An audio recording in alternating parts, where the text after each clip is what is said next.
All right, how's everybody doing? Welcome back to You Don't Know Ball, episode 51. We're so glad to have you back. Ready to talk about week 2. It was a crazy week. You know, we got a lot to talk about, so let's get right into it. Yeah, so let's start off with the Thursday night game. We had Minnesota at Philadelphia. So every game, we're just going to start off with a question, and then we'll go into more of the analysis. So the first question I have is, will the Vikings turn their season around? Right now, they're 0-2, and they honestly haven't looked very good. The Eagles ran all over them, and it was like they couldn't stop it. Like they knew it was coming, and they couldn't stop it. I don't know what the defense was doing. Like literally, like Flores, like, what are you doing? They have to work on ball security. 3 fumbles and an interception. They have turned the ball over 7 times in 2 weeks. Their wide receiver core is still elite, but Cook was not efficient last year, but it just proves time and time again that Madison is not Alexander Madison is not Dalvin Cook. And I just feel like they need some juice back there. Their O-line is in shambles. They just signed Dalton Rinser. I probably said that wrong, but I don't know, like Kirk is showing that he's worth the money, but this team just does not feel together. Yeah, well, okay. Well, you know, my thing was coming into the season, bro, is like, look, you know, we were looking, and I've been saying, and we've been saying, the Vikings were probably in tune for regression for multiple reasons. Right. But, and you know, as we said last week, we're going to keep saying it. It's like, I don't want to keep addressing it, but I'll keep addressing it until it's not relevant anymore. But here we are again, right? Another close game. Oh, another one possession game, right? And that was the thing, is you can't live and die by the close games. And now they're dying by them as they were living by them last year. You know, it's kind of just how life is a lot of times. Right. If you were, you know, you're getting by on something, you'll get exposed by it, right? That's exactly what's happening. And you said too, again, we're in the era where, and you know, I ride very heavy on this. Having the star running back or anything is not super important when it comes to like necessarily like making runs or whatever. But as we can see, you know, it still has a big impact on certain teams, and the Vikings are one of those teams where they lost their guy. And I'll say, you know, I thought Madison was going to be able to be a very like, I don't want to say like, I don't know the right word, but like a similar replacement. Obviously, they're missing Dalvin heavy. And side note, as we see, Dalvin's struggling a lot over there in New York, and it's like that's a whole separate situation where he's not, you know, his ball security is terrible too. Yeah. Weird situation over there. So I guess either way, it would have probably not ended up working out with the running back situation. But regardless, here we are, and the bottom line is, yeah, the Vikings defense is suspect. But again, against the offense like the Eagles, it's tough sample size because then again, week 1, it was like they looked a lot better, and it's like I still don't know how I feel about the Bucs offense because back to the whole sample size thing, you know, it's just we're still at a weird point of the year. But you don't really see like teams until like week 4 or 5. Like you start to get really an idea of what they're going to be. No, yeah, and the main thing too, I wanted to address the 100% I agree with, like you were saying, is look, we're at a point where the Vikings are proving very much so that the turnover margin is really the main thing that wins and loses you games, because you can have as good of an offense as you want if you're giving their team possessions more than you have possessions. It's usually a tough. It's just a tough uphill battle. And they for 2 weeks now, they're 0-2. So tough situation. And to answer the question, though, I do think that they have a very good chance to round out at 2-2, you know, and kind of like make things really go uphill from here. And I think this is where the season, the direction hinges on, because you either win these next 2 and feel good about the year, or you're sitting at 1-3 at a really disappointing vibe, considering how the last year started and last year finished.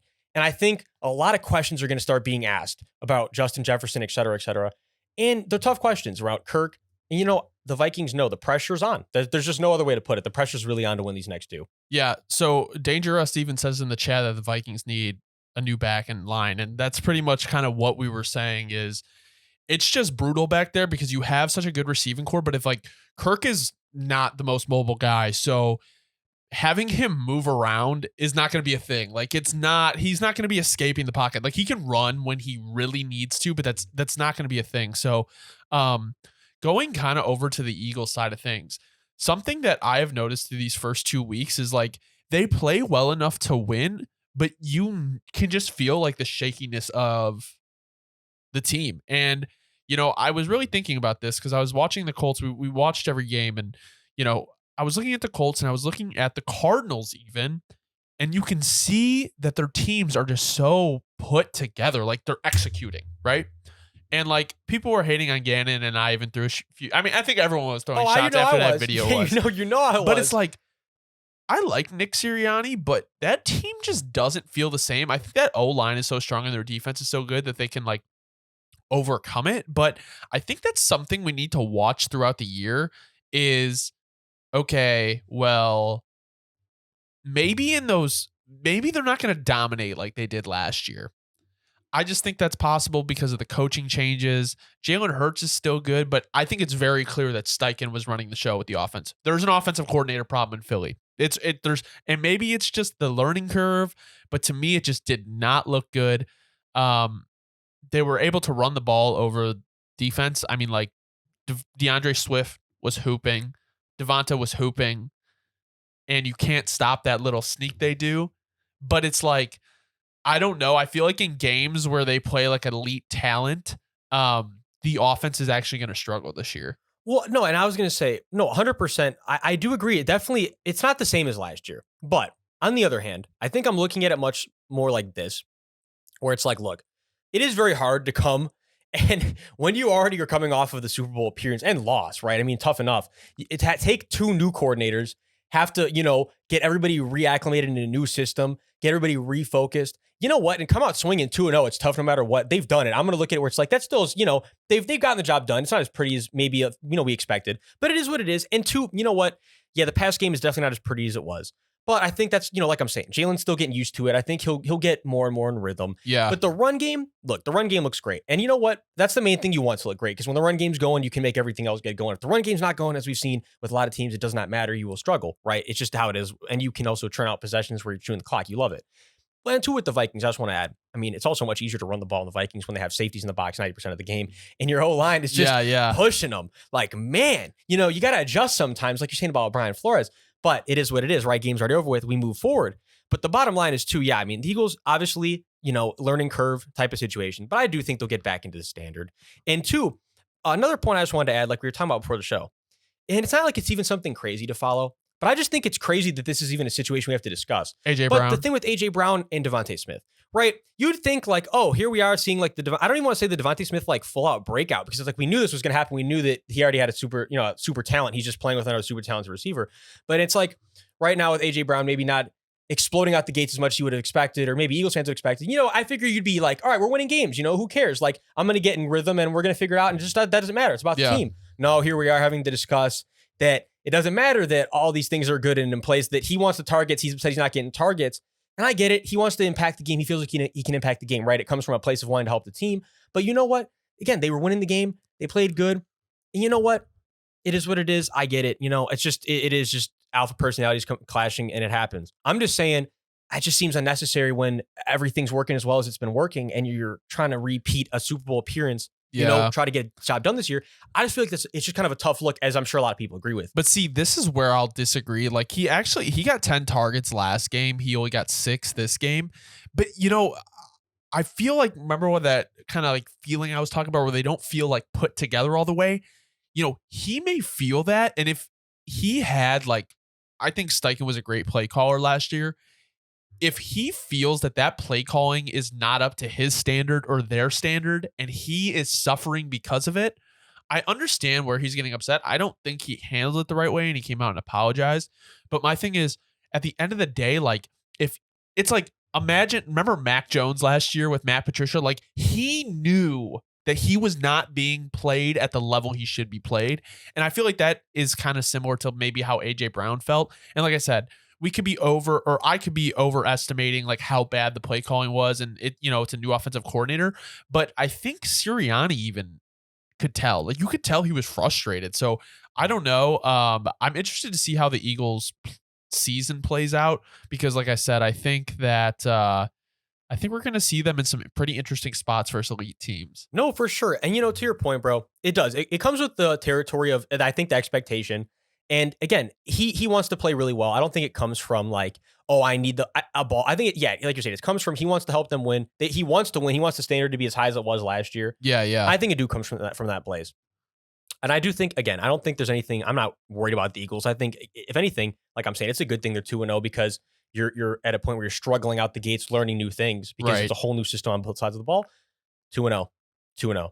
It is what it is. 2-0 is 2-0, and the Vikings are 0-2. Are you ready to move on to the next game, or you got anything from this?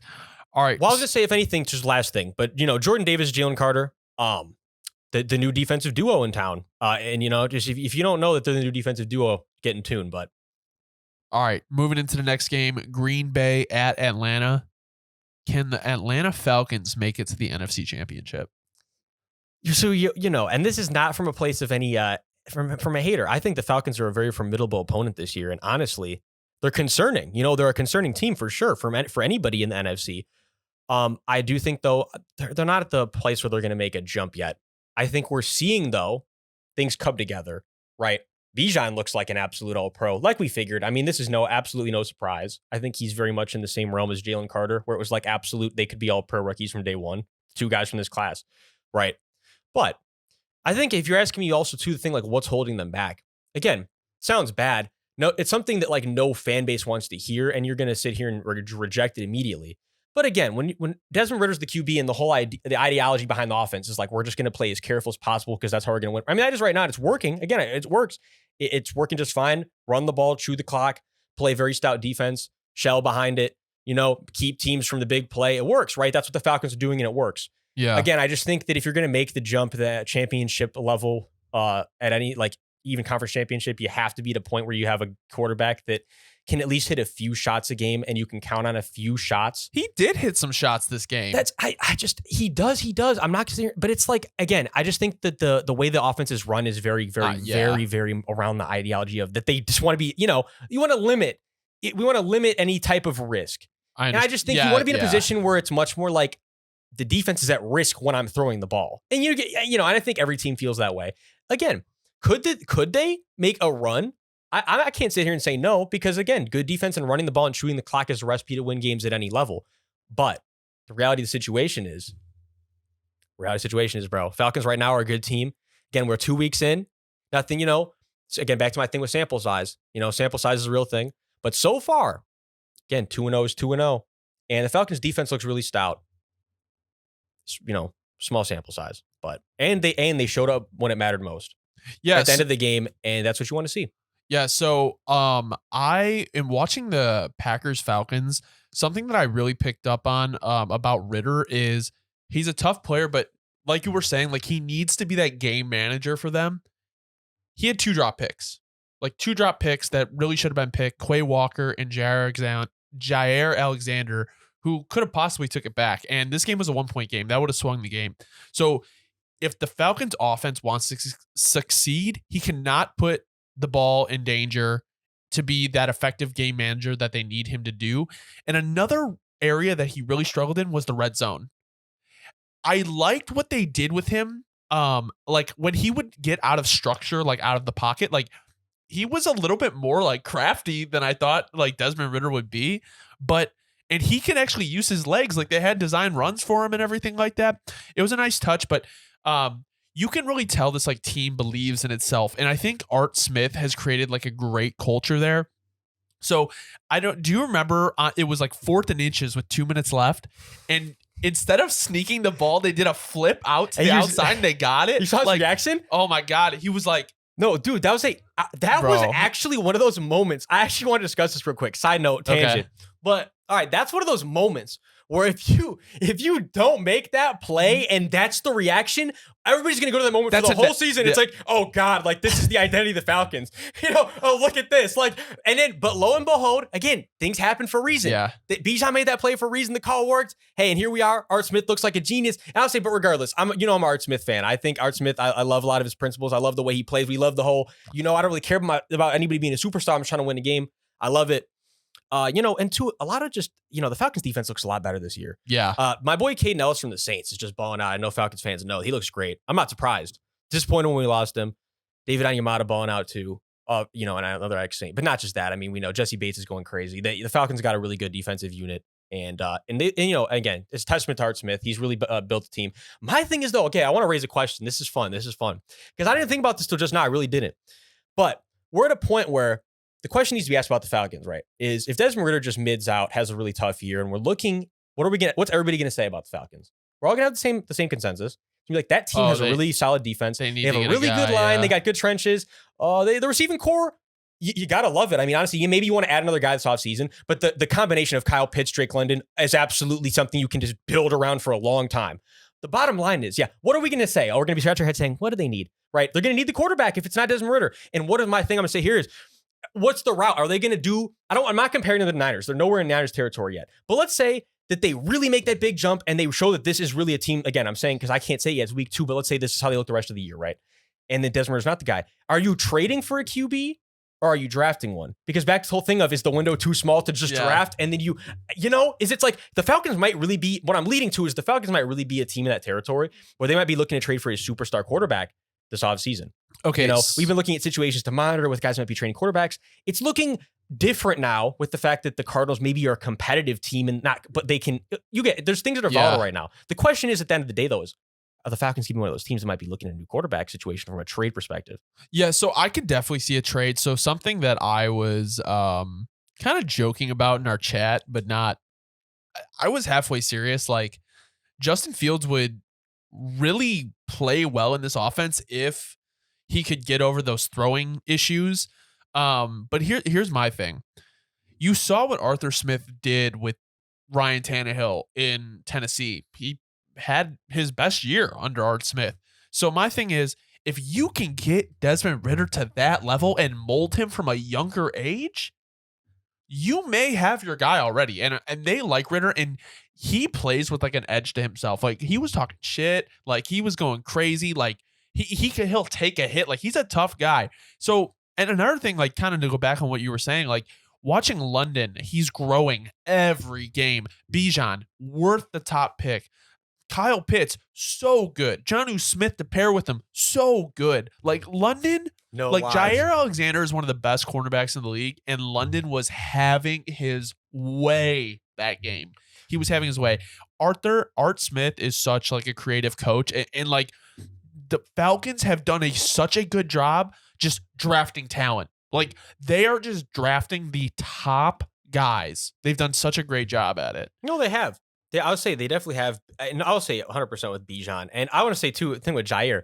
Jair was getting, Drake London was doing his thing, and just the run game was just, man, he was struggling real hard against that run game. Tough week for Jair.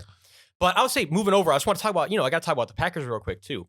So my thing to start with the Packers is, look, I think a lot of people come to this consensus. I know Bears fans are probably a little bit sick to hear this. Yeah. But the reality of the situation is, I'm not surprised. I'm not surprised. Jordan Love's been my guy. Jordan Love's going to be a good pro. Jordan Love's going to be a good pro. If anything, he's got a chance to be a great pro. He still has a lot of things he's got to show us. But, he looks really good through 2 weeks. And he's done it against, I can't say one defense that we struggles a lot, but then one defense that's shown that they could be a formidable opponent. So 2 sample sizes, 2 good results.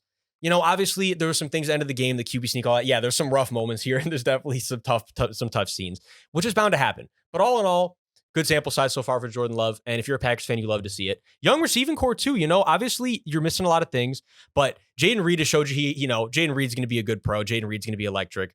Romeo Doubs, a little, I want to see more from him, but the 2 touchdowns week 1, he gets open every here and there, and he also he's a good contested catch guy.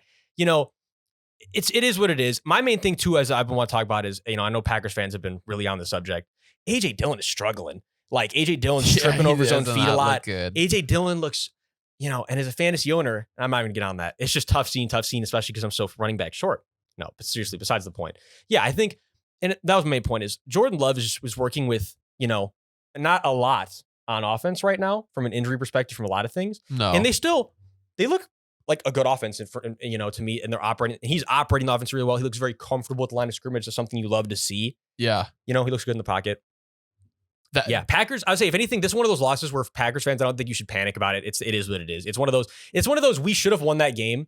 We sold, like you did. You sold tough, but it does happen to the best of us. So another issue that they have is, like, Bakhtiari didn't play because of his knee, and Elton Jenkins got injured. So the whole left side of that line, like the whole part of the Packers being able to succeed with Jordan Love, is they have a very strong run game. And like you said, AJ Dillon, listen, whenever people talk about, like, oh, they got the best backfield, AJ Dillon is good, but he was nowhere near like elite level. So like Aaron Jones, great playmaker, but to say that they're like a top backfield in the league, I don't buy it.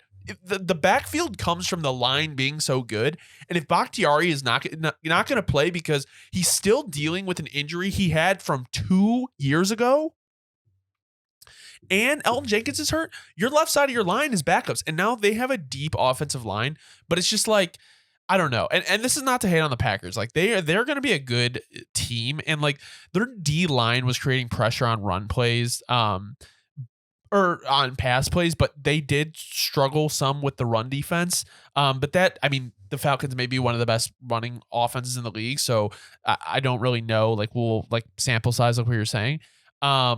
So obviously with those out, like Jordan Love was a little bit more under pressure, and you could see like that they were really missing like those two guys. And they had better pass blocking than they did run blocking this game. And I think that kind of comes from like Aaron Jones making things happen. But anyway, just to talk about Jordan Love, he was getting the ball out of his hands super quickly. And they'll be better when Watson and Jones are there on offense. LaFleur has shown that he's such like a great play caller just in these two games. Like everyone from that Shanahan tree is balling out right now. So you remember when I said before the year started, I was like, one of the things to watch, is can he still make things work? Yep. Well, he's shown us without Rodgers. So, Love is doing what he needs to do, but also like the Falcons defense, like let's not forget, like they weren't that great last year, and they played the Bears, which might be one of the worst defenses in the league. So I really want to see what Love does versus like an elite team, like an elite defense, and then we can kind of more have those conversations. But overall, he looks pretty good. So that's pretty much all I had on the Green Bay Atlanta game. Do you want to go into our next one? Yeah, let's move on. Moving into Seattle and Detroit. Who will have a worse defense this year, Seattle or Detroit? Yeah, this is tough. I think though, if I had to answer right now, I feel like I gotta go. And it's just, again, it's a really tough question. I think I'm gonna lean Seattle though, just because again, so much youth. Yeah. Again, the question is how many of them are gonna make jumps.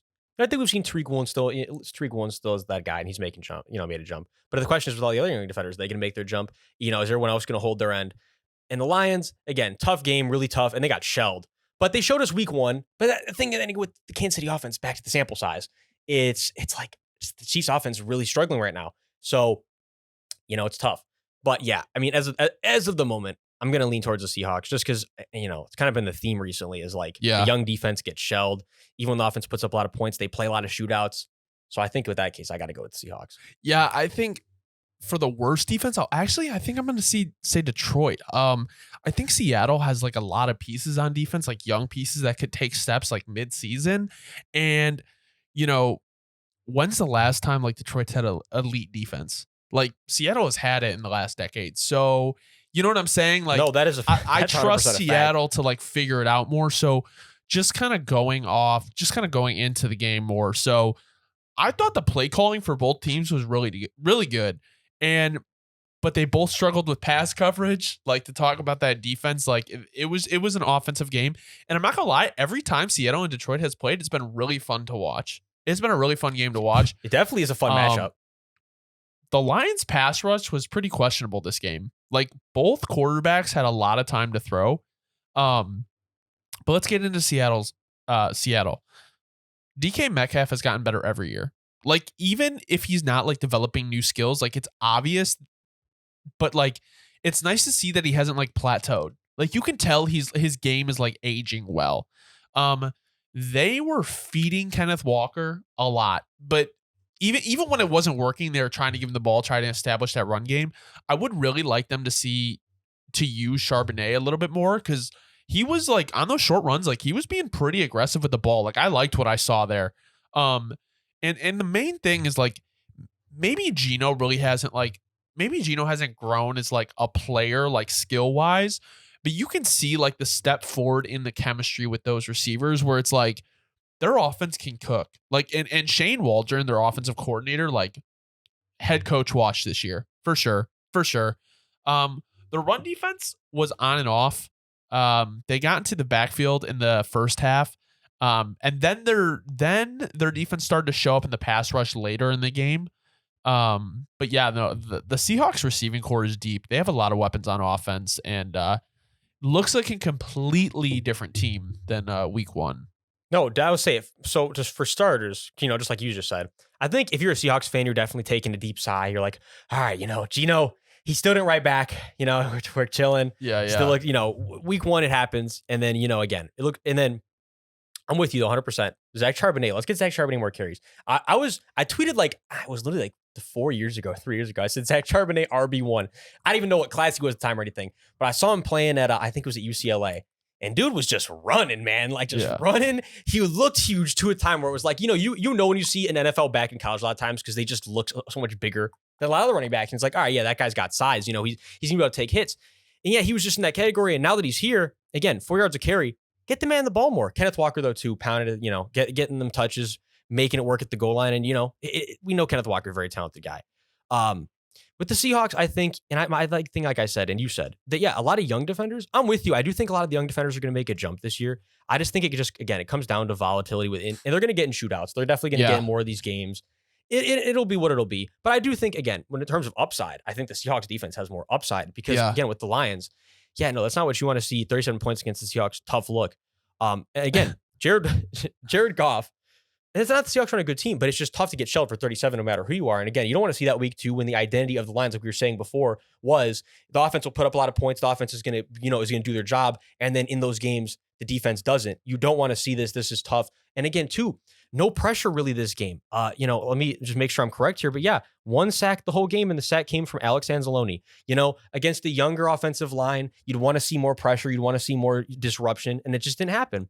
2, something I wanted to say is Jared Goff was very, very close to having the NFL record for most passes. Jahmyr Gibbs screwed him, man. Without it. And I'm like, no, that would have been hilarious to have Jared Goff have the record. And I know I've seen QBs on this watch multiple times in my life where they get really close. Yeah. And it's like, oh man, it just happened. And you knew it. The announcers are jinxing it. It was bound to happen, right? Yeah. And it's like, it is what it is. I think you and me can both agree on this. We want to see Jahmyr Gibbs get the ball more. I know they're trying to work him in. They're trying to, it is what it is. He's just such a liability when it comes to pass protection. No, there's reasons he's not in there. And Monty looks good too. Hey, Monty looked good. It is what it is. It's not like you're losing reps to someone who is is not doing their job out there. Monty looks good. I'm on Ra. I mean, I called the breakout last year and he hasn't disappointed this year either. Steady steps forward. Sam Laporta is already an elite tight end too. That's something I wanted to touch on. We're at the point where hate me if you want. When most tight ends come out, even when they're expected to be really good, Kyle Pitts being the rare exception recently, I feel like. Yeah. They usually not struggle the first year, but they just don't get a lot of targets. You kind of struggle very hard to get targets in an offense when you're a rookie tight end. You normally don't start right away. You kind of, you're pushing for targets. We can see Sam Laporta is not in that situation. Sam Laporta is already one of Jared Goff's number 1 targets. I would say I'm very impressed too by his route running. Not that I didn't think he was a bum route runner or anything, but honestly, he's shaking loose a little bit. He looks really good out there. He's already an elite tight end, straight up. I'm very happy I got him in Dynasty. I'm just gonna leave it at that. Oh, 2, and my thing I also wanted to touch on is Khalif Raymond this year. He's looked solid so far. He's had some good catches. That's just kind of his role in the offense. Their role playing wide receivers have had and Josh Reynolds good too. Games Reynolds, for them. They look good. They're doing their job. It is what it is. They got shelled this game, but I think my main thing is with the Lions is don't panic, but they'll panic about the offense. I guess the defense has got to show that they're not. This is not going to be the same story. I mean, at least we know the offense. The offense is steady on the uprise. There's a lot of things about the offense you got to love. I want to say shout out Dangerous for hanging out in here. He's been lighting up the chat, talking about who has his name is Dangerous. Hey. But he actually brought this up. I saw this earlier. Donovan Knight signed with the Lions. I did just see this earlier. I forgot, but I did just see this earlier. But he was talking about just Seattle's defense has been an issue for years. Yeah, if they can really improve it, their offense is really they have a lot of weapons. So it would be cool to see Seattle go far and make a playoff run. So I'll just quickly touch on Detroit and then we can go on to the next game. So kind of what you were saying, Goff is very quick with his decisions, and you can tell he's confident with this team. And I really like that the Lions have welcomed him with open arms and accepted him as their quarterback, because it's he fits there. He had some really good deep balls, and he's underrated. People just don't talk about Jared Goff like they should. I already said this, but they don't like Gibbs in pass pro. That's why he doesn't get That's why he doesn't get the reps. But Monty's a great fit. I think their run game is going to suffer quite a bit actually without him. At least the inside run and the short yardage runs, like they don't have another guy on the roster that's going to do that. And here's what I will say. Ben Johnson, their offensive coordinator, did not call a single head scratching play the whole game. Like, not to say he was before. It's just like the consistency with his play calls are so nice. Even if they don't convert, it's like, that was a good play call. Like, they just didn't execute. Like you were saying with Laporta, great pick. Like, rookie that's producing like that.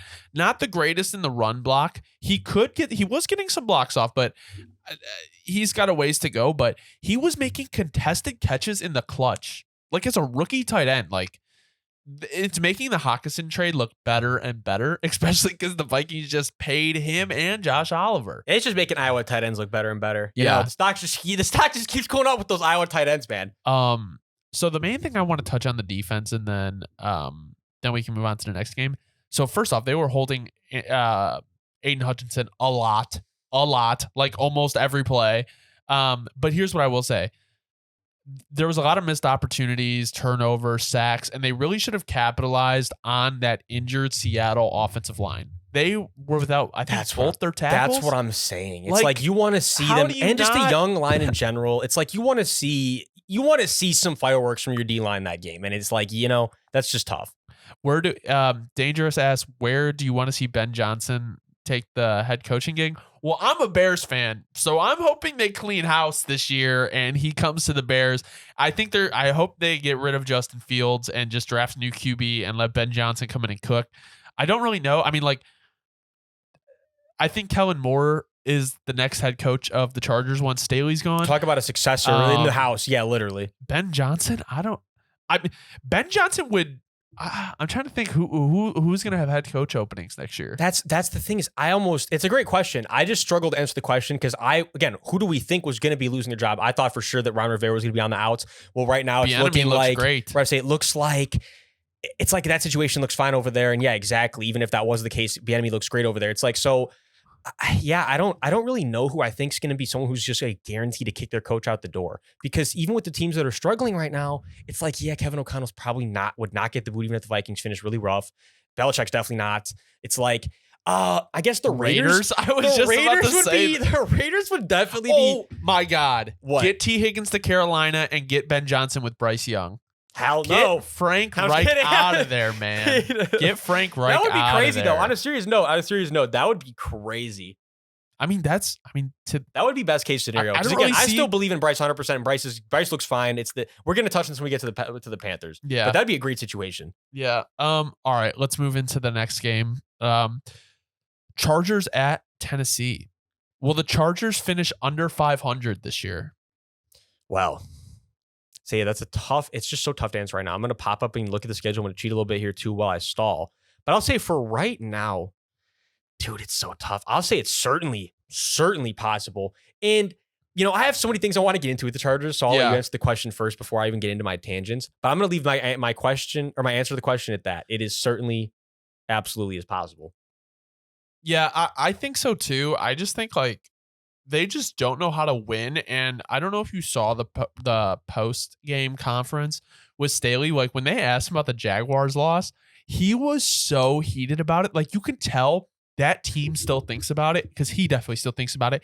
It reminds me of the double doink in Chicago in 2019, like after the 2018 season. Like that lived in the locker room and never left. Like the stink of the double doink and the stink of the loss to the Jaguars in the playoffs, that comeback, I do not think has left that locker room. And I think that's why they have started 0-2.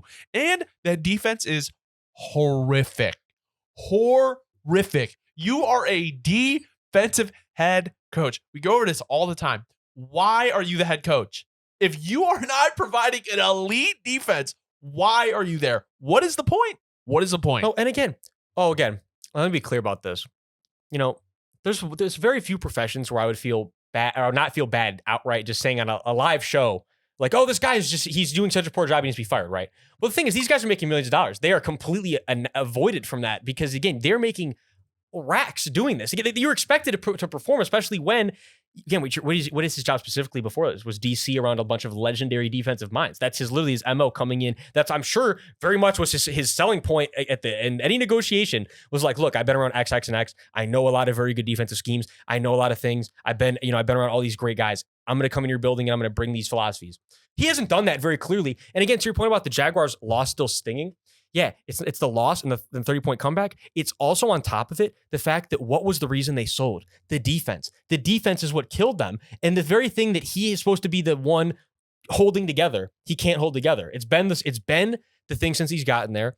I've been saying since basically day one of the hire that some guys just don't carry enough like fire. And Jonathan Gannon did seem like very much, I'm on his guy, where I thought Jonathan Gannon very much fit into that same category. Yeah. Right. Again, I guess it's still too early to tell, but you get my point. Like some guys just don't seem like they have enough like absolute charisma and fire to lead a group of grown men, I guess. Yeah. And he very much seems like he fits in that category. And again, do you think does he know his ball? Is he a great, does he, obviously when he was a coordinator, did he know what he was doing? Like, yeah, sure. And absolutely knows his ball. But in the terms of being the absolute leader of the locker room in that absolute leader position, is it working right now? Well, clearly not. And it is what it is. It's tough look too, because again, it comes down to the defense. But with Justin, talk has been this week, as we were talking about before, is the question has been, and it sounds like it's a hot take, but it's really not when it comes down to the question itself. It's not even, the question was, and a lot of people talking about it, is like, is Justin Herbert struggling, being an elite processor? Like, is the way he's processing the field right now still just a little slow? He locks on receivers a little too much, maybe. He's not moving his head just quickly enough, right? Again, sometimes it definitely does show up on tape. There definitely are some times where you're like, okay, and again, his talent will bail him out a lot of times because he's just such a laser thrower. He can read things a little late and still get the ball where it needs to be because he has that just natural ability. However, yes, there are certainly still some reps where you're like, all right, I want to see him move a little quicker, right? We want to see that. And but again, I can't, even with that still being true, it does not matter because the problem with the team does not come down to the offense. The problem with the team comes down to the defense's inability to consistently execute, stop the run. There's so many things they just haven't done anything consistently for like a 2+ year period of time. And they have so many stars on defense. It's the worst part. Yeah. So I'll just go over my couple points from the Chargers. So their offense is night and day from last year. It looks like their weapons are actually weapons. Like, when was the last time you see like Keenan Allen perform like that? Another thing is, I would like to see Justin use his legs more. Create that scare the defense a little bit when you're airing it out, because he actually did air it out a little bit more this game, which I like. So the defense, they did a good job stopping the run early on, but they fell apart in OT. And that just goes back to coaching, like what I was saying. Like, they just can't keep it together. Like, they need to learn how to win. The weirdest thing for me was the Trey Pipkins 2-point conversion, because why the fuck is Trey Pipkins getting the ball? But yeah, no, Kellen Moore will probably be the next head coach. They didn't run the ball as well as they did last game, which was kind of concerning, because I really think like for that pass game to work, they need to get that run game going, especially with Eckler out. But hopefully they get it back next week. So kind of going over to the Tennessee side of things, Tannehill is just like, he's just very meh, but his deep balls looked really nice. The one to Burks and the one to Chris Moore, like, they looked nice. But I had to really restart my TV when I restart the whole play when I saw the Traylon Burks one. I was like, hold on, dude, I must be seeing things. So, but this just made me realize they should have just paid AJ Brown. Why did they not pay AJ Brown? Like, I don't know. It was very frustrating watching this game. Chig Okonkwo, physical as fuck. Beast. He is the real deal. And another thing is, like, when will Henry slow down? He looks like he's still in his prime. Dude, I was just talking about this. The O-line, not great in run block, even worse in pass block. There was constant pressure in the pocket. It has to be addressed, because I think if they can get the deep game going, that, like, obviously Henry will flourish. But at the end of the day, like, the Titans played Titans football. They were the more physical team and better coached in OT, and it resulted in a win. No, absolutely. My things about Titans too is I very much agree with everything you're saying. I think, if you're the Titans, Tannehill obviously is concerning you, and you can see the regression in tune. But again, he can still make plays, and when he's being smart, and he's not trying to do too much like he was against the Saints, he can still produce, and as he shows you, again, against a poor defense. But it is what it is. They got the dub. They looked good on offense. And Tajay Spears, I wanted to say, because your thing about Derrick Henry is absolutely accurate. Derrick Henry is still, he's still King Henry. He's still just going to push the piles. He's going to do what he's going to do. Tajay Spears, though, you got to love it if you're a Titans fan, man. You got to love it. He's looked really awesome for a rookie. Just strides, man. The strides are they're just electric. Yeah, Treylon Burks, too, you got to love seeing him on the deep connection.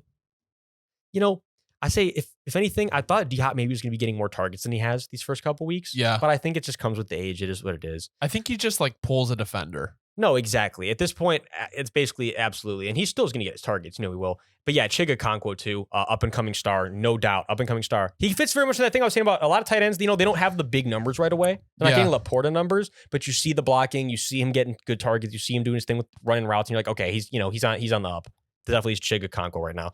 Titans defense, definitely still an electric unit. Jeffrey Simmons still doing his thing. So, Danico Autry looks really, really good out the gates this year too. He absolutely balled out against the Saints. Made Trevor Penning look like a college kid. So it's just... I like their defense. It's been... Landry, too. Landry looks really good this year. I got to give credit was due. He's just... even not a bunch of sacks or anything, but pressures he's getting, he's getting home. Hair Landry looks really good. Yeah. All right. Ready to move in the next game? Yeah, let's get it. Washington at Denver. Was Eric Bieniemy underrated? Well, I say, I love this question because honestly, and I was...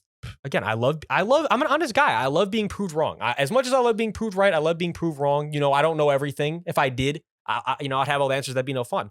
I think I was very rigid on the thing of the Chiefs aren't going to miss Bieniemy too much because, Andy Reid's the one calling and dialing up a lot of the shots. And not that he didn't provide very good culture and stuff, which I thought I did say that, it's that's, if anything, I thought, he's probably bringing very good culture in the way he was holding things with the way the Commanders players were talking about him. Oh, he's bringing too much.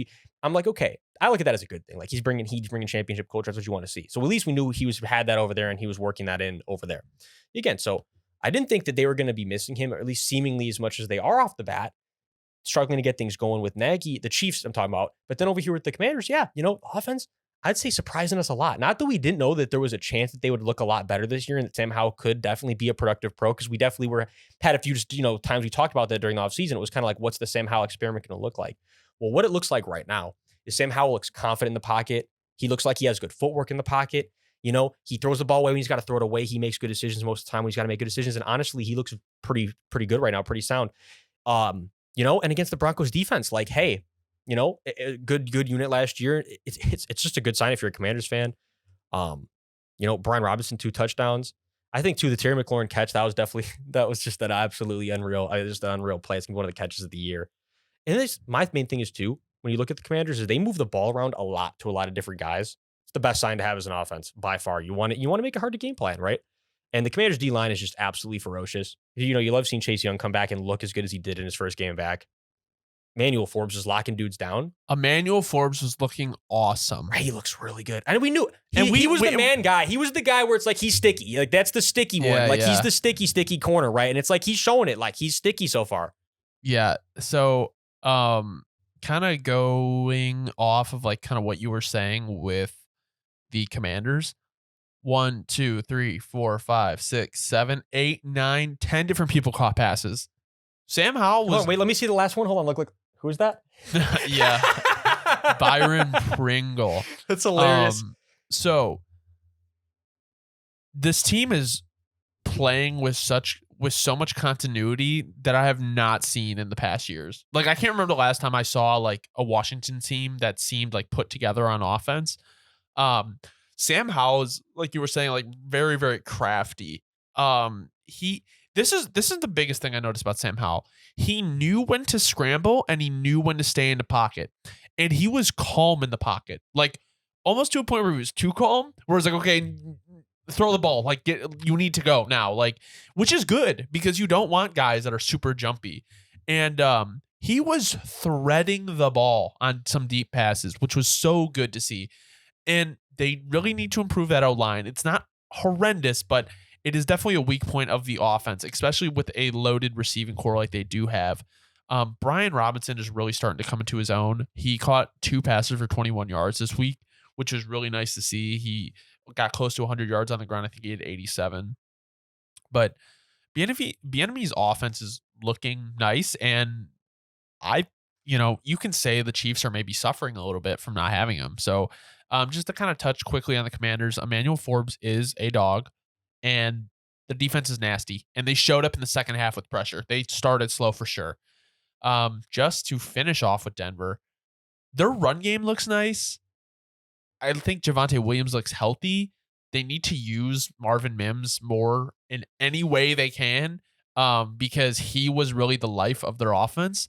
Their pass blocking really needs to improve. I noticed there was a lot of pressure for Russell Wilson, and he was scrambling a lot, but he like can't create like run game like he used to. Like it's not the same. So it's like they need to improve the pass block. The run block was fine. But they just couldn't get anything going in the second half. I don't know if it was the play calling. I don't know if they just weren't executing on offense. Like, I don't know what it was. They couldn't get anything. And like the Broncos, if this is right from Rex Ryan, lead the league in points per possession, which a lot of people would be confused about considering the way they've lost these games. But the defense is really the issue in Denver here. They had no answers for the Washington offense in the second half. And they just honestly, like, the Broncos like played uninspiring football. No, for sure. I mean, like, and to your point, literally no answers where you're watching. You're just like, oh man, like they're going to sell. Like they have no answers. Like they just keep getting just dotted, pounded. And it was exactly what was happening whole second half. Yeah. So, but with the Broncos, I think this is one of those ones that does really sting though, because when you're in a position where you show that you really had it, yeah, and then like you said, you start playing uninspired and you start almost in a sense, not even like the focus is lost. Yeah. Kind of sense. And I don't know. That's not exactly what happened. Maybe the Commanders really just complete turn the corner. But I think no matter how you want to look at it, you got to feel that from an extent where it's like, okay, obviously something started slipping with energy, right? And that's the worst thing. That's the worst thing from my perspective. That you never want to see. Means you don't have a lot of leaders. They look around, deflated, right? Like you need leaders that are going to keep everybody up, right? Yeah. Weird. And the main thing too with the offense is that this is one of those games where it's really inflated, because if you take away Marvin Mims' just absolutely explosive plays and then the Hail Mary, it's kind of like this was a brutal day on offense, like really brutal, where the only thing that was working, little meshes underneath and stuff. Minus that, it's like they really weren't getting anything going, right? So it's like, it's just a really weird situation. It is. Jonathan Cooper, 2 sacks though, got to shout that out. It's not like, that's not the Broncos defense is just, they're just getting shelled. Like the coverage is not playing good. The man doesn't look great. They have a lot of things to clean up. And that's because, again, the reason that they need to clean up so much is that was the identity of the team last year. This defense was holding things together. If the defense had been playing how they had been playing, the Broncos are in a completely different from last year. Right now, they're in a completely different situation.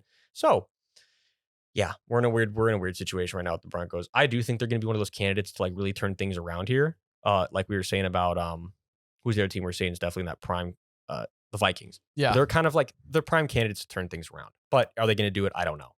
Only the future is going to show us. Moving into Indianapolis at Houston, who will have the better rookie season, CJ Stroud or Anthony Richardson? So again, you talk about like a tough question, bro. This has got to be like the toughest one we're doing today, because this is very much one of those things where, Anthony Richardson, I don't think is going to ever be in like, I can't say ever, but right now this year, he's not going to be the passer that we're going to see CJ Stroud is. I mean, CJ Stroud is like, you really, how often do you trust a rookie to throw the ball 47 times? Yeah. I mean, right. This is just, and no interceptions. You put the ball in there 47 times, no interceptions for a rookie. I mean, that's awesome. That's just, it's not unprecedented, but it's really good look. It's really good look. He had a great game. Very, very encouraging. I mean, just there's so much you could, and I will say, so much you can say about that. But then with A. Rich, it's a different type of electricity, right? Like it's like, okay, the defense just struggles to guard this guy no matter what type of electricity. Like, with to put the ball in his hands, it's going to get scary type of electricity. It's different. But, he's still got to grow a lot as a passer we've seen. But again, he's also shown us that he looks a lot better than we expected off the bat. He looks a lot more comfortable in the pocket than I think we all expected. And he looks, A. Rich, I love it too. I was high on A. Rich coming in. The way he's going to combine the run game with it, it's going to be, I think this year, though, we're going to say at the end of the year, it's just so tough. I think it's so hard for me to say almost any rookie's going to look better than at the end of the year this year than how CJ looks right now. Yeah. With what the situation is. And just the fact that how good he just looked. I mean, it's like you put up a game like that. It's really, I'm like so pressed to have to even say anyone's going to look better. So it's tough. But I do, I'm going to stand on A. Rich is going to have more touchdowns. Yeah, I think Anthony Richardson will have more touchdowns. I think it's also a fact of like who could stay healthy, because if Anthony Richardson's already hurt. Like he needs to stay out of stay out of harm's way. Stroud, think about it, like their O-line was decimated this game. If they get a healthy O-line, like that receiving core is dangerous. Tank Dell. Nico Collins. John Mechie. Like Robert Woods. They have a good receiving core. Dalton Schultz too. Like I gotta shout him out. Like yeah, he got some catches too this week. No, basically the Houston O-line was injured, and their run game suffered. If they need to get Dameon Pierce going, there was a brutal showing. But the O-line. But yeah, once it's healthy, they'll be much better. Their wide receivers, super underrated, great at creating space. Great. Stroud looks good with time, but kind of once it breaks down, I mean, this was kind of his gripe in college. Like creating out of structure is not his thing. But he has such a nice touch on the ball when he throws it. Like when he throws it, there's such like finesse, and like it's just like the ball like floats. He throws lasers. Oh, it's awesome. So he did a good job spreading the ball around. The defense was okay. It needs to improve. I think with D'Amico Ryans that'll happen. There's a lot of time left in the season. Anthony Richardson, very impressive. Gets the ball out quick. I don't know why I just smacked the table. The Colts run game was much better this week. Moss and Richardson, they both contributed nicely. The play calling is nice by Steichen. The Colts O-line has been playing better. That is for sure helping Anthony Richardson. The Colts are a much better team than I ever expected them to be, especially early out the gate. I thought it was going to look really bad, actually. Even with Richardson down, the game was still really good by Minshew, and he's definitely one of the best backup quarterbacks, but it just shows like how well Steichen runs that team. Last thing, I'm going to stay on the Colts. Josh Downs, nice catches. Will Mallory, decent for a rookie. Like, this team looks good. No, they do. I say, in my last thing I want to say about the Colts too, but I remember this is one of those things, not even victory lap thing, but a lot of people were saying to me when I didn't have Shaq Leonard included in the top 5 linebackers in the league, they're like, how could you not have Shaq Leonard? You know, I'm going to be honest for a second. This is just a fact for a second. At this point of the year, right now, like Shaq Leonard is not even a top 2 linebacker on his team. I mean, literally, Zaire Franklin and EJ Speed are the ones running the show right now.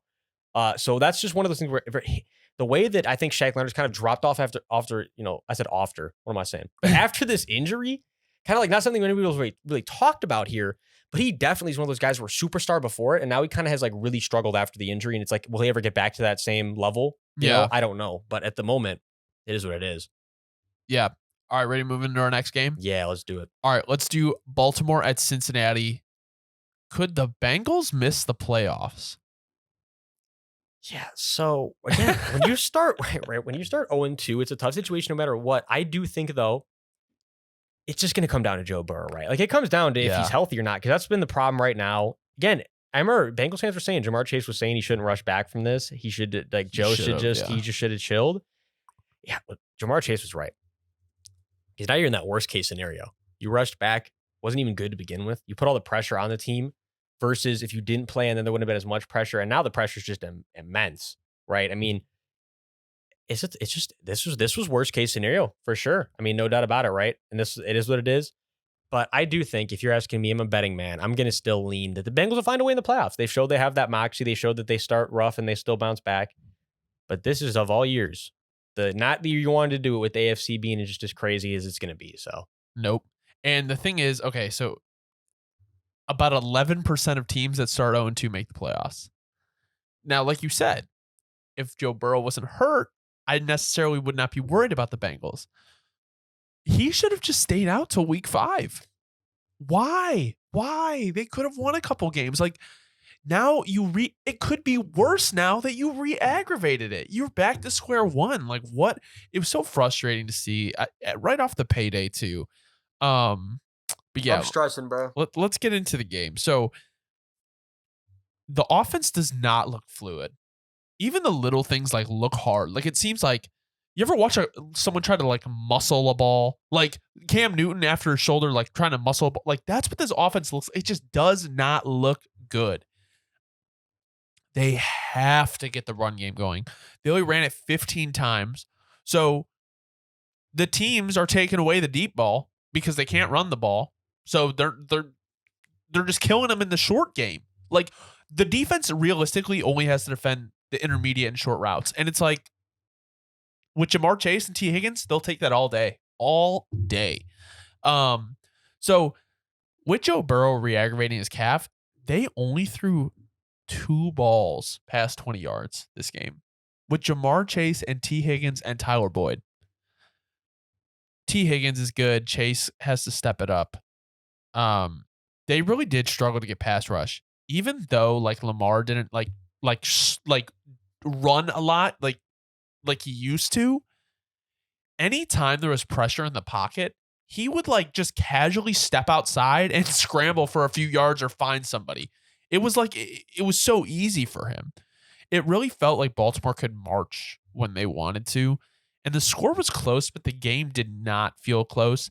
The Bengals offense finally got some rhythm in the second half, and they started pushing the ball down the field, but it was just very uninspiring football. Lamar really showed what he can do in this new system, and he's confident with his receivers. Like, Nelson Aguilar is your number 4. Like, that's a good receiving room. He has a different look to him. His deep ball accuracy needs to get a little bit better. He missed 2 deep balls early, but he hit Flowers at the start of the third, and it looked so effortless. Like, he just flicked his wrist and the ball like flew downfield. The final drive of the first half looked a little disjointed, but it's a first-year offense, so I know they'll like clean it up. But overall, Baltimore's defense looks really nice. I would like to see a little bit more pass rush against the Bengals O-line, but overall, the Ravens look like one of the best teams in football. No, they absolutely do. So I think my thing is with the Bengals, for starters, I think the big reason that, you know, the run game obviously has been struggling so much too, and it's part of the reason, but also just because Joe Burrow's injured and so that too. But, you know, the O-line is just not playing good right now. Like, the O-line is just struggling all around. You know, I know Bengals fans have been a little upset about Orlando Brown over there. I know they're not too happy about that. I know there's again, we knew that was something to followers like that could definitely be something that was going to happen. I think though I'm more on the thing with the Ravens where it's like we're gonna take a victory lap on the Ravens here, because we were saying the Ravens offense is gonna, you know, it's gonna make a big jump this year. Ravens offense is gonna look a lot more fun with Lamar being able to.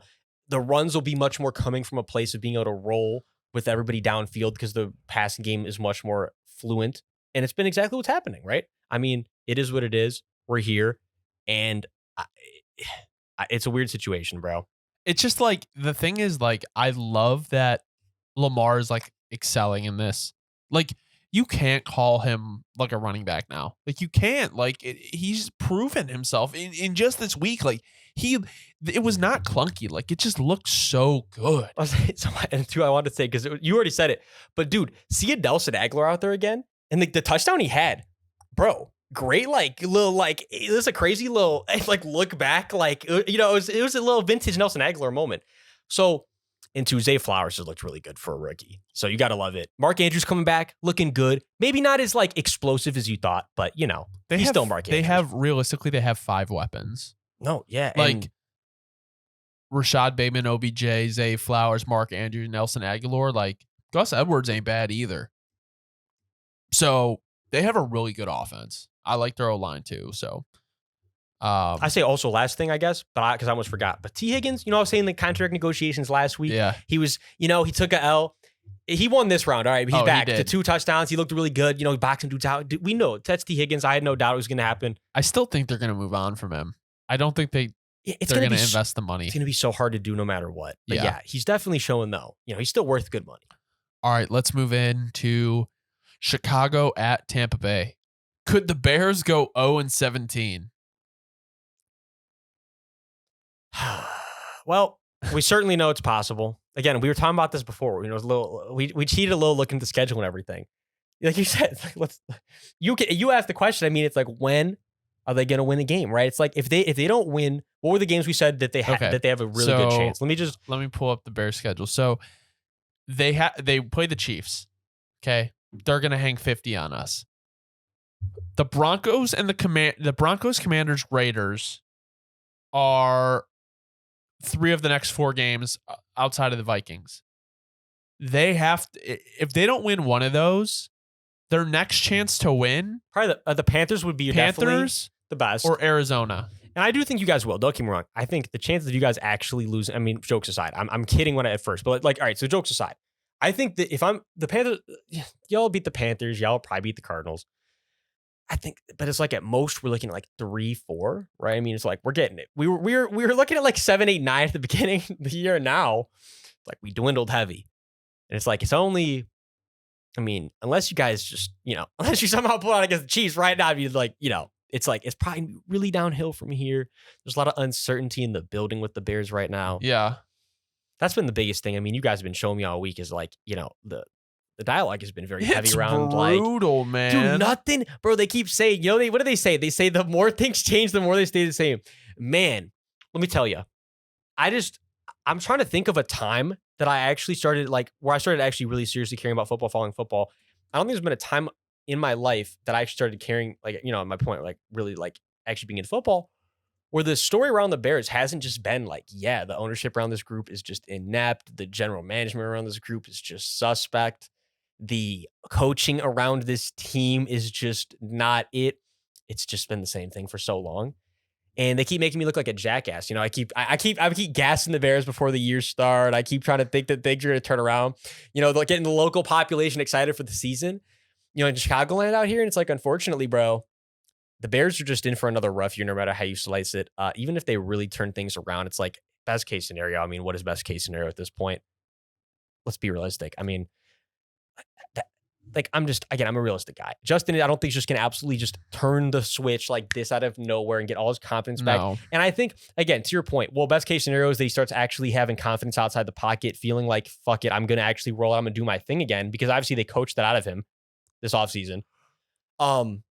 It's tough, though. Well, see, the best case scenario, though, and I've been saying this, no Bears fan really wants to hear it still, but you guys are going to come to your senses soon, is like, honestly, actually, you already have come to your senses, though. Like, just suck the year away. If you guys suck the year away and the Panthers suck the year away, it's best case scenario, truth be told, at this point. Besides, like we said, literally Justin just turning the switch and becoming, again, amazing, making this amazing switch. Yeah. Which, what are the chances of that happening? In realistic chances, it's very slim. I think here's what you do. I think realistically, they're not going to get many wins this year. They're probably going to lose every game in their division. The game plans have been horrible. Fields just doesn't let go of the ball. Horrible decisions when he does. He doesn't use his legs, which makes the game easy for him. The running game has been horrendous. Horrendous. The O-line played decent until the end of the game. I thought Vita Vea was going to fucking eat our lunch, but it wasn't as bad as I thought. But the Bears don't look like an NFL football team. It's actually embarrassing. The lone bright spots are Roshan Johnson, Darnell Wright, and DJ Moore. That is what the future of this team is. And the Bears defense, again, no pressure. Fucking Yannick had his arms all over Baker and he evaded a sack. We're paying you $8.5 million a year. You need to get the sack. Both starting safeties went down. We're already in a backup cornerback because Kyler Gordon is on IR with a broken hand. The Chiefs are going to hang 50 on us. The pass rush is non-existent. This is a get-right game for the Chiefs. Baker looked like Baker at his peak. He was creating out of structure. He was getting the ball off. He was missing some guys, but that's just Baker Mayfield. Mike Evans balled out, even though there was an egregious PI that he got away with. I wasn't too upset because I have him on my fantasy team and he was starting. But you could tell the Bucs were playing with their food this game. I listened to an interview with Diana Rossini, and she talked to Todd Bowles before the game, and they had game plan for Justin to run. Justin had 3 yards this game. He thought week 1 was a fluke. He literally said, Todd Bowles said week 1 was a fluke. They're going to run him. And they didn't. Rashad White is mid, but he could thrive in Tampa if he just breaks off a couple runs. The O-line for Tampa was pretty decent, but really not saying much against the Bears pass rush. The D-line began to get pressures as the game went on, making it hard for Fields to do anything, but the defense did a good job picking up on a very predictable offense. That pick six was we had run the same play 3 times in a row. So, yeah, to answer the question, the Bears could go 0-17. This coaching staff is malpractice. It's bad. dude, I say, it's like that whole thing. I guess you got to be careful what you wish for, bro. Maybe you guys were better off with that. I'm just kidding. No, we were. Yeah. Justin was much better off with Nagy. Like, they had Justin change all his mechanics, and I was saying this before the game. Who the fuck is Luke Getsy? Like, who is Luke Getsy to say, Justin Fields, what have you been successful with all your life? You can't do it anymore. Who are you? You were a quarterback coach for the Packers. You've never called plays before. Who are you to do that? Who are you? Yeah, dude, there is just the 3 screens in a row. It's definitely the low point of the game. But it's like, bro, it's things. I have so much to say in a short time. It's like, I don't know where to start. But just Justin, number one, has just not made the leap. Not at all. I mean, he's missing that wheel route.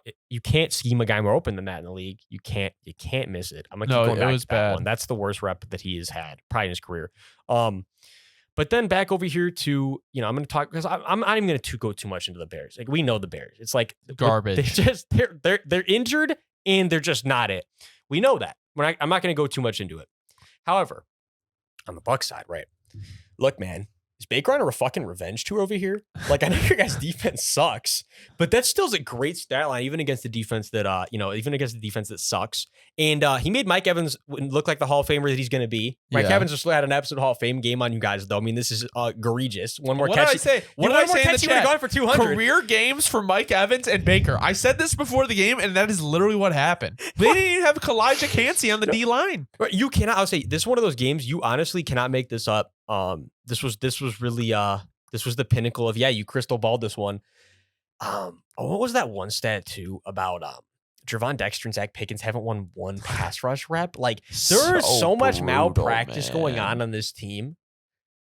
On the Bears. It's like, on the Bucs, though, hey, it's all fun. It's all fun if you're a Bucs fan, right? Hey, it's a surprise, everyone it's just said we were making the draft picks look so much worse for Chicago because they're not developing. And like, I honestly feel like Darnell Wright is just developing because he's good. Like, not because of the coaching. We're going to save the hits principle rant for a few more weeks here. I got it on cue, though. Like, I'm just waiting to make sure that this isn't like, sometimes there's always some situations where it'll arise where you don't want to have a hot take too early. But I'm just going to sit and let the situation keep marinating, and like, we'll have the hits rant in the future, like we'll have it ready. They're cooked, man. Get Flus out of fucking Chicago. I'm so sick of it. Production is halted on Flus juice, though. Yeah. That has definitely been, the warrant has been out for like the last week plus. They found fucking bugs at the bottom of all these. Everyone's getting salmonella. All right, let's move into the next game. Miami at New England. Are the Miami Dolphins a Super Bowl lock? See, the question. Yes. The question is yes. The answer is yes. The answer is yes. I'll say, in terms of teams that I are locked just to give their opponent hell every week, though, that's definitely going to be the Dolphins, because no matter how you slice it, the Dolphins are such a tough assignment. I mean, the defense has made a jump, right? I mean, so that's number one, and they don't even have. Again, we haven't even seen Jalen out there with the. Jalen's not right. We still need to see Jalen. We still need to see the big jump. Well, we're going to see it. Moreover, but it comes down I'm not here to talk about the defense. The offense is so impossible to an extent to guard. And even when it's not impossible because Belichick just showed you this is the best way you could play them. But even in sense this of the best literally way, the only way you can play them. Only best way you could play them, and they still are going to hang 24 on you. They still have some plays out there for sure. And then even on top of that, even when you play them how you have to play them, we see what the run game's going to do. You have to absolutely deload the box, and you're getting the just Mostert at 31 with 130 yards. Golly. And I say, and my big thing is too, when you think about like a lot of these coaches, like it's just maybe not like you're not getting a guy like Mike McDaniel where you literally know like this man is like he's the Yale, he has the Yale IQ, and he's out there scheming you up. Like he it's an X factor, man. Slice it however you want. That shit's an X factor. Mike McDaniel's offensive just genius geeking on the sideline. Like, you gotta love it. Vaping up, like, let's fucking go. I mean, you gotta love it, dude. It's like, and I've been saying Mike McDaniel has got to be my favorite, where it's like when him and Dan Campbell got hired, it was like, please let these two work out. Like, please, Lord. Like, here we go. Yes. Like, the two motherfuckers I really wanted to see just rocking and rolling. You love to see it more than anything. I had to bring Dan Campbell to it real quick. But yeah, main thing is to answer the question though. The Dolphins, absolutely. Could we see them play in February? Absolutely. I would love to see Miami, Dallas. But no, the offense, even locked down, looked explosive. It was contained by Bill.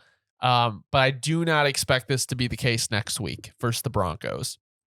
Tua looked good. Tyreek looked good. Tua needs to keep the ball out of harm's way, though. There's a constant theme here where there's a scary ball thrown once or twice a game. Mostert ran all over, but here's what I will say. Like you were saying, I'm okay as long as you don't kill me in the pass game. If you run all over me, I will sell out to stop the pass against this team because that's all you're going to get. That's all you're going to get. So I don't even like discredit like the Patriots run defense like at all. Like you had to do something. Vic Fangio's defense looked good again. The O-line looked much better than last year. Like, and they still are without Teron Armstead. Like, this O-line has taken a huge step forward, and it's super awesome to see. Mac Jones looked decent. Zeke was non-existent. I think it's because he fumbled last week. I don't know what's going on with him. I got something to say about this one. Mac spread the ball out, but the offense, Ramondre was good, but he was inefficient in his running. This offense is it's so obvious they lack like a true star. It is so obvious. Wait, what was the word we were using before the season started? They're mid. They're mid. They're mid. Even when they execute perfectly, that's the thing is they're executing like what they're drawing up should be working consistently. They're doing the right things against the defense. You just don't have elite playmakers out there. It's just the reality of what the situation is. It absolutely is. I think, my thing is too, is like Mac Jones, I think he looks pretty good this year. Like, yeah, you maybe want to see more splash plays and stuff. But again, from in terms of like operating the offense and everything, it's been fine. Like it is what it is. Like, especially with the jump not the jump. I meant to say with the halt last year in the fact that he was injured and the whole thing with Bailey Zapp and all that. That was a weird situation, right? It takes a little bit to get, back in the groove.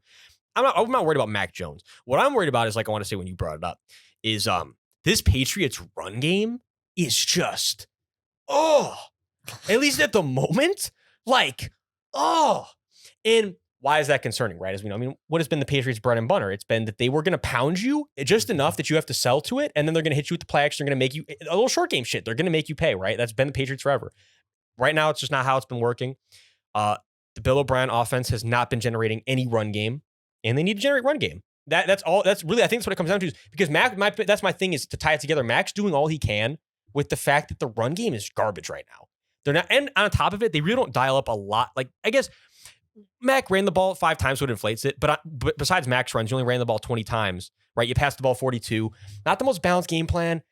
Let's get back to balancing things out. Let's get back to the Patriots football, right? Let's not make Mac have to turn into a gunslinger every single week. I think my main point is I'm not panicking about the Patriots. I do think the Patriots are still going to be, again, prime candidate to round out around 500 end of the year. They're going to figure things out. Yeah. Definitely worst case scenario start the year, though. Tough.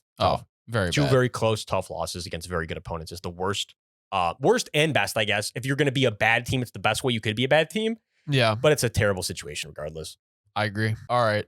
Let's move into Las Vegas and Buffalo. I don't have like a ton to say on this game. But let's get into the question. Is Josh Jacobs cooked? So, again, yeah, for, a week-to-week perspective right now, I mean, you just pull up the Raiders, like, rushes this week. It's like, it looks like you're looking at an illusion going on. I mean, like, what's going on here? Yeah, this really tough 2 weeks to start out, especially off of, getting some new money, we're looking, and the whole thing with, should they pay him? Is he worth more than he's 48 yards, 2 weeks. This goes back to the whole thing with the running backs again. And Saquon's hurt. And like I wanted to say about good, man. This would be the perfect time to bring it up. Yeah, like the whole thing I was talking about for the show. RG3 was saying this is why these guys need guaranteed money at it. I mean, if anything, I'm gonna have to make a hard disagree. Yeah. Why would you pay a guy more just because he's basically guaranteed at 90% chance that it does? I mean, call me crazy, guys. It doesn't really make much sense. It's why the position, unfortunately, is losing value. Nobody wants it to be this way. We love running backs, but they're losing value because they are literally losing value in terms of how often they play once they get the money. Yes, it comes down to like renegotiating how rookie contracts are done and like having shorter rookie contracts. Yeah. It's not about paying these guys more, right? I mean, it's just, I do agree that something needs to be done about it, but it's definitely not paying more because then if you pay more for, this is my whole point. And I love Josh Jacobs, but you just never know. It's always a volatile situation. I do think, though, let me be clear, he's going to turn it around. He's not going to finish the year like averaging like 2 yards a carry and just completely fall off the rails. Absolutely not. I think it's a combination of the offense struggling to get going, combination of a lot of things.